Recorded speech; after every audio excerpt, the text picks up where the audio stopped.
ఆయన దగ్గరికి వెళ్ళినప్పుడు ఒక్క 3 గుంజీలు తీస్తే చాలు పరవశించిపోతాడు. ఎక్కడి నుంచి వచ్చింది ఈ లక్షణం అని అడిగారు.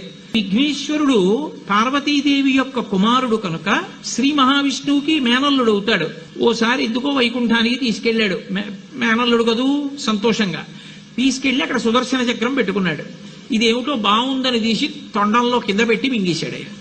అయ్యబాబో ఇది శత్రు సంహారకమైనటువంటి సుదర్శన చక్రం రా, దీన్ని మింగేశాడు పిల్లాడని ఎలా బయటికి తెప్పించాలో అర్థం కాక విష్ణువు మొట్టమొదట ఆ పిల్లాడి ముందు ఇలా చెవులు పట్టుకుని గుంజీలు తీశాడు.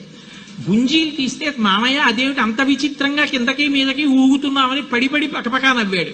ఆ నవ్వడంలో పొలమారి లోపల ఉన్న సుదర్శన చక్రాన్ని పైకి కక్కాడు. పైకి కక్కడానికి విష్ణువుకి సాధనంగా ఆనాడు గుంజీలు తీశాడు కనుక ఎవరు గుంజీలు తీస్తారో వాళ్ళని చూసి సంతోషించి అనుగ్రహించారు.